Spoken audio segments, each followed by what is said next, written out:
Bonjour, bonjour à toutes, bonjour aux braves dames, bonjour aux mamans à travers le monde. Bienvenue à nouveau ce matin sur ma chaîne Bébé Maman.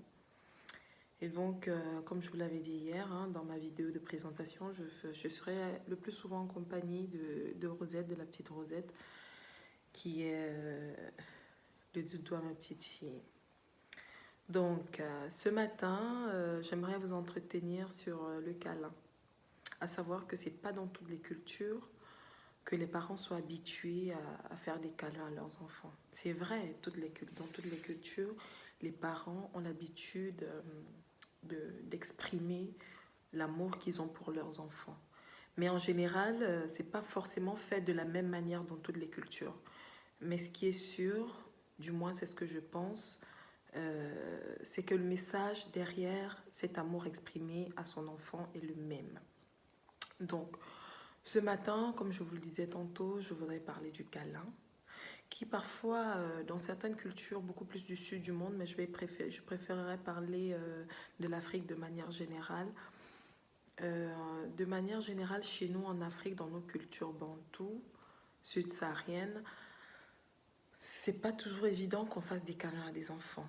Ok, peut-être aujourd'hui avec la modernité, mais avant, je pense pas que nos parents recevaient de nos grands-parents des câlins. Après, j'en sais pas forcément grand-chose, mais ce qui est sûr, c'est que on exprime l'amour dans nos cultures de manière différente. C'est plus une culture du monde occidental de faire des câlins, de donner des câlins à son enfant. Et le câlin, c'est quelque chose de très, très important pour le développement de l'enfant. En ceci que le câlin rassure l'enfant. Le câlin que vous donnez à votre enfant, c'est pas qu'un simple lien, ça va au-delà de l'acte de câliner. Ça va au-delà parce que ça rassure l'enfant, ça crée un lien en plus avec vous parce que vous seriez d'accord avec moi que la nounou ne va pas forcément faire des câlins ou prendre du temps, ou alors la maîtresse à l'école, en crèche, en maternelle et après au primaire et tout ce qui va avec, ne fera pas de câlin. Pourtant, la maîtresse va faire 8 heures de temps avec votre enfant. Donc, le lien, la place du câlin au sein de la famille, c'est très important, surtout la mère vers son enfant, parce que ça permet de lui dire « je suis là pour toi ».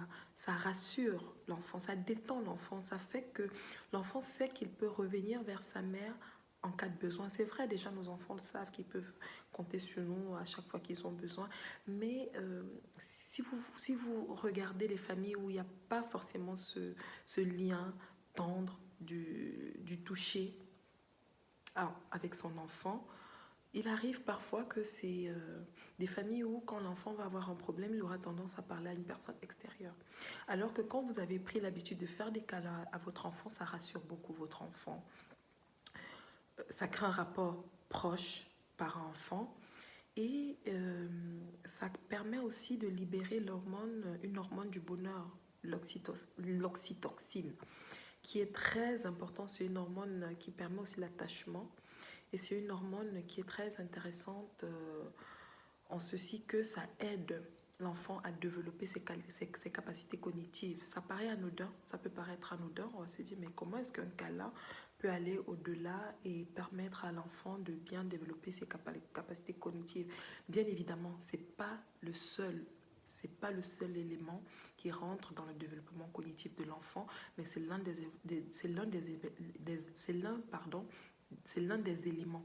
Et je viendrai aussi vous dire que selon moi, c'est fondamental parce que c'est un élément de la cellule familiale. C'est un élément qui est intime à la cellule familiale.